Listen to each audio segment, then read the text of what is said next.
Halo Bobotoh sealam dunia. Mohon maaf sebelumnya dikarenakan Mimin jarang upload sama sekali. Kemarin channel ini sempat kena masalah, akun sempat diretas dan alhamdulillah hari ini bisa kembali konten lagi. Oke, kita balik lagi. Seperti biasa, kita akan konten seputar Maung Bandung. Sekarang kita balik lagi dengan semangat yang baru.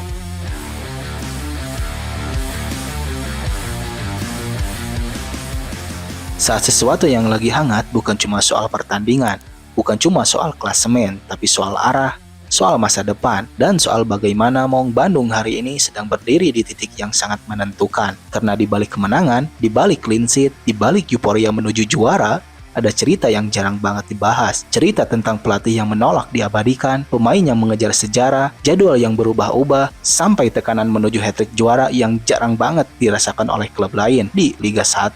Karena One Line Sport akan membahas tuntas di video ini. Mari kita bedah bersama-sama. Bojan Hodak tolak patung tapi tuntut perubahan besar di kubu Maung Bandung. Kita mulai dari sosok yang lagi jadi pusat perhatian, Bojan Hodak. Di saat banyak orang mulai membicarakan soal legasi, soal warisan, bahkan sampai muncul wacana dibuatkan patung untuk menghormati kontribusinya bersama Maung Bandung. Bojan Hodak justru mengambil langkah yang tidak banyak orang duga. Dia menolak, dan bahkan bukan cuma soal itu, dia juga belum tentu mau memperpanjang kontraknya bersama Maung Bandung.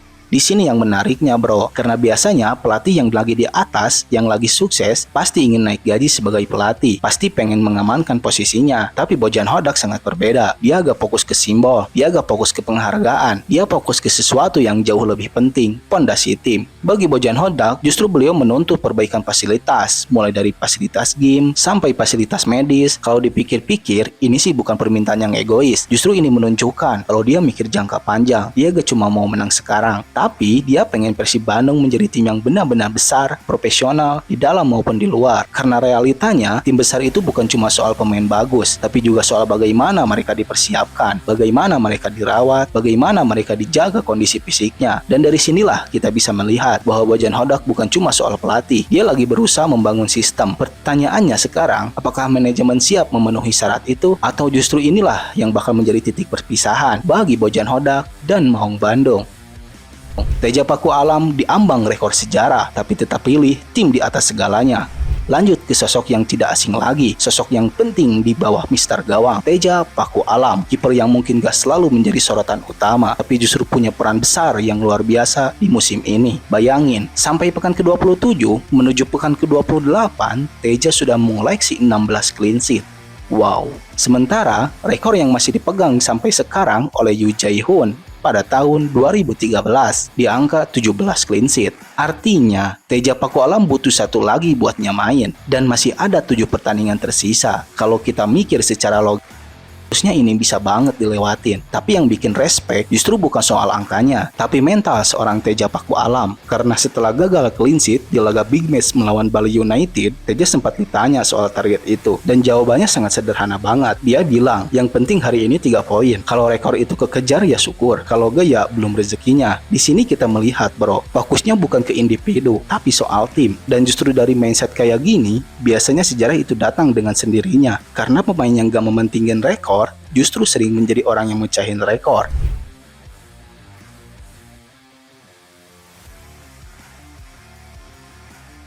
Jadwal berubah lagi, Persib Bandung dipaksa adaptasi di momen krusial. Sekarang kita masuk ke hal yang kadang dianggap sepele, tapi sebenarnya ini ngaruh banget. Jadwal pertandingan melawan Arema FC, PT Lib kembali mengubah jadwal laga tersebut. Awalnya malam, terus diundur menjadi sore, lalu diubah lagi menjadi malam. Ini sedikit agak janggal, kelihatannya cuma perubahan waktu, tapi buat tim, ini sangat besar dampaknya. Karena jadwal itu berhubungan sama recovery pemain, strategi latihan, bahkan kondisi fisik. Mau main sore ataupun malam, itu tuh sangat berbeda. Suhu berbeda, intensitas berbeda.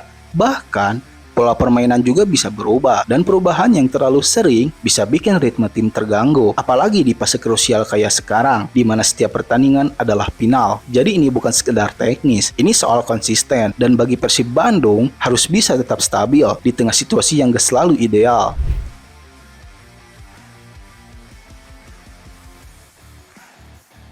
Laga penentuan melawan Dewa United menjadi ujian menuju hat-trick juara. Nah, kita masuk ke pertandingan yang bisa dibilang penentu arah musim ini. Lawan berikutnya adalah Dewa United. Ini bukan sekedar pertandingan biasa, ini adalah laga krusial. Kalau kita lihat klasemen sekarang, Persib Bandung lagi dalam jalur menuju juara. Bahkan bukan cuma juara, tapi menuju sejarah, hat-trick 3 kali berturut-turut. Dan itu bukan cuma soal gampang bro, karena mempertahankan posisi di atas itu sangat jauh berbeda daripada mengejar. Kayak si Ono, tekanannya sangat berbeda, ekspektasinya beda, semua tim juga bisa ngejar bro. Dan di titik ini, mental juara sangat diuji. Lawan Dewa United bakal jadi salah satu penentu. Kalau bisa lewatin, jalan makin terbuka. Kalau tergelincir, tekanan bakal balik besar di sisa pertandingan. Apalagi Borneo FC sudah mengalahkan PSM Makassar dengan skor 1-2 di Stadion B.J. Habibie. Jadi, ini bukan cuma soal 3 poin, ini soal momentum.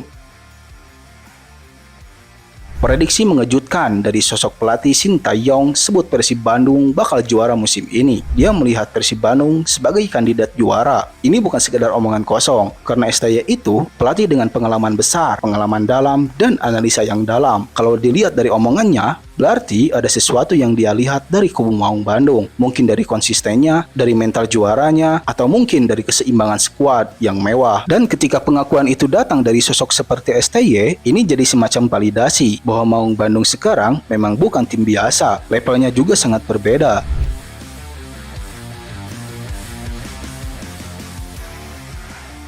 Jadi, kalau kita rangkum semuanya, Persib Bandung hari ini ada di persimpangan penting. Di satu sisi, ada pelatih yang ingin membangun kondisi jangka panjang. Di sisi lain, ada pemain yang diam-diam mengejar secara. Ada juga faktor eksternal, seperti jadwal yang gak stabil. Dan di atas semua itu, ada harapan besar bagi bobotoh sealam dunia bahwa Maung Bandung harus mengejar sejarah menuju juara hat-trick. Ini bukan perjalanan yang mudah, tapi justru disinilah cerita besar itu lahir. Sekarang pertanyaannya buat bobotoh sealam dunia, apakah Maung Bandung bisa menjaga konsisten sampai akhir musim? Apakah Teja Paku Alam bisa memecahkan rekor? Dan yang paling penting, apakah musim ini bakal menjadi sejarah? Tulis pendapat kalian di kolom komentar. Dan kalau kalian suka konten kayak gini, jangan lupa support channel ini dengan cara subscribe, like, dan share ke teman-teman bobotoh sealam dunia, karena dukungan kalian yang bikin channel ini terus hidup. Sampai ketemu di video selanjutnya. Hatur nuhun bobotoh sealam dunia.